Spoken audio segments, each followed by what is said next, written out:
I think. It's great to be here in London for this press premiere of Notting Hill, which I predict is going to be a major hit for you. Oh, thank you. What a delightful picture. Yeah. Absolutely delightful. Now, I know that a lot of people are going to see that you're playing a movie star, and they're going to say, well, she's just playing herself. Big, world-famous movie star, Julia Roberts, the same thing. But to me, I know you a little bit, and you're very different from Anna.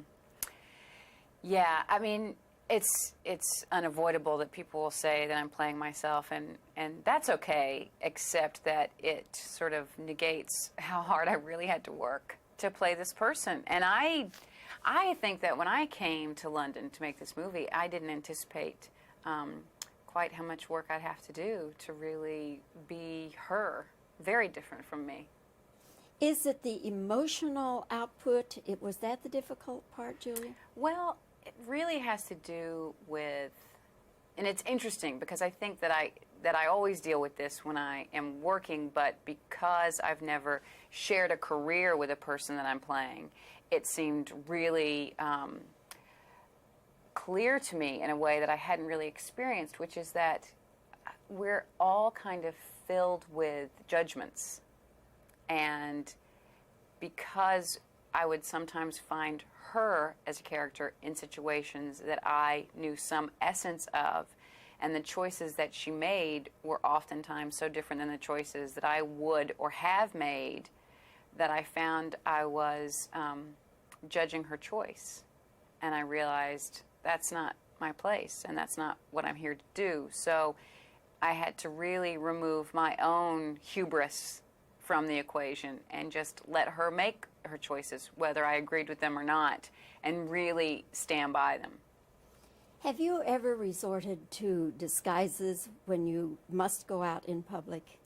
Well, it's not, I think the perception of the difficulty of going out in public is a lot more interesting, probably, than no is the answer to that question. But I also don't, just the other day I thought to myself, I wonder if people realize I have toilet paper in my house because I go out and buy this toilet paper, like everybody else. And it's pretty simple.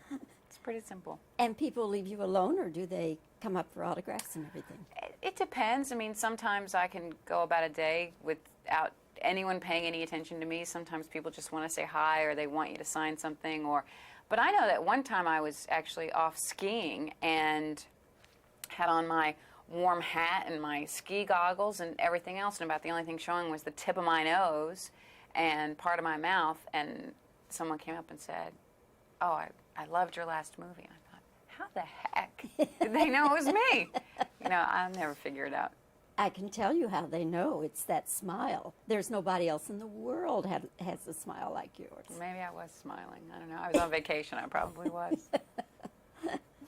I must tell you that the final scene, that press conference scene, is so beautiful and wonderful.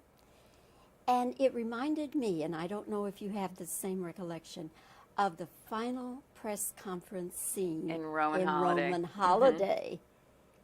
Yeah. And did you get that from the moment you first read it? I can't remember when I sort of pieced that together. It might not have been actually till I saw it, till when I saw the movie, but it definitely has that quality of because it's a great setup. You have a huge public forum, and yet you have this sort of secret, intimate conversation going on that no one's aware of, and it's delicious. I love that. Well, I love the whole movie, but that scene really got to me. It's a good one. Julia, wonderful to see you, my Thank dear. you. You're one of my favorite people. It's in too the whole brief. world. It's too know, quick. I know. Someday we'll have, half a day maybe. Yeah. Who knows? Anyway, all the best to you, my dear. Thank you. Congratulations. Thanks.